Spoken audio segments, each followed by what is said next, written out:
It was the 1980s in Bound Brook, New Jersey, and I lived on the second floor of a pretty modest brick apartment building. Now, inside, it smelled like VaporRub. Well, my parents called it VaporRu. You know, that little blue jar, you twist it open and it smacks you in the face with mint. Ugh, if you're Hispanic, you know. I mean, my parents put it on everything. Your chest, your knees, your elbows. The smell of VaporRub literally still clung to us as we slipped on our shoes and we were heading out the door. So this was the first day of school. I was 5, Robert was 9. So we step out into the morning air, and the mint storm is now gone. It's been replaced by the aroma of these fallen pears, and they're rotting in the grass. I remember I would sometimes pick them up and I would bite into them and I would wipe the juice on my pants because hygiene at 5 years old it's optional. Not that it mattered because I was about to get pear all over me. That morning, there was this group of boys. They grabbed the pears from the ground and they hurled them at us like baseballs. I look over at Robert and true to form, I have to say, he bends down, picks up the pear, holds it up like he's just been invited to play catch. Robert never saw the cruelty. Everything with Robert was light and it was bright and it was entertaining. Robert had dark hair, long legs. His smile, it was the size of Texas. It was too big for a small town like ours. He was impossibly innocent. Now I, on the other hand, I was the complete opposite. I looked like Punky Brewster, but I acted like a tiny, over-caffeinated CEO. I leveled my glare at those boys and I said, "Get out of here. Leave us alone." I may have been acting mean, but I looked more like a decorative doll in Grandma's cabinet. I had this beautiful, fine dark hair, a freckled face. I'm definitely not scaring anybody. The pear bombing attack was not interrupted by me. It was stopped by the crossing guard. He was older. He gave Grandpa energy, I guess. He was standing there in his orange vest and his whistle dangling. And I remember his fingers were moving as if to say, "All right, drama's over. Let's keep it moving. Let's go, people."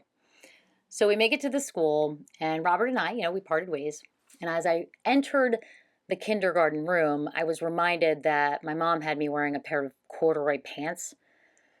Ugh, they were stiff and they were scratchy and they were absolutely not my choice. I remember arguing with my mom, and she just said, "Karen, no me importa que piensen los niños." Translation, "Karen, I don't care what the kids think." Yeah, but I did. Anyway, it didn't matter because right at that moment, I got this weird, this strange, uncomfortable feeling. And it was pressure and it was building in my stomach. Kind of felt like a balloon was inflating inside of me. At first, I tried to ignore it, but my body was like, "We're doing this, kid." So I raised my hand. Mrs. Smith. And she looks at me with this face like she's auditioning for the role of angry librarian in some soap opera. Can I desperately pointed at the door. She didn't break character. "Not now, Karen." "Not now?" "Lady, this isn't Netflix. You can't just pause a 5-year-old. I wasn't asking to wander the halls. I was 15 feet from salvation."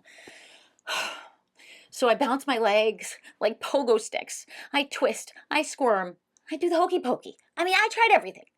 But nature, it doesn't negotiate. And that's when it happened. Warmth spreading everywhere that it shouldn't. Look at them, my god-awful corduroys. And of course, now there's a dark patch blooming on them. The only thing worse than those corduroys, wet corduroys. There was silence for a beat, and then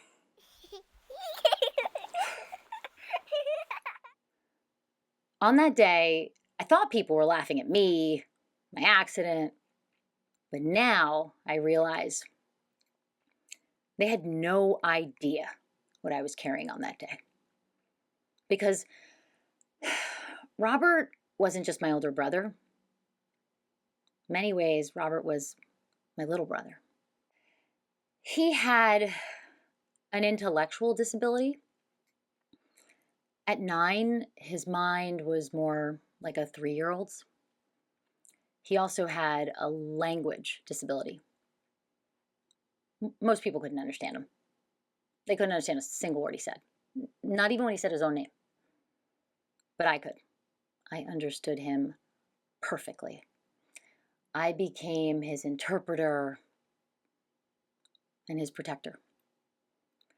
And I want to be clear, my parents never put that responsibility on me. They really didn't have to.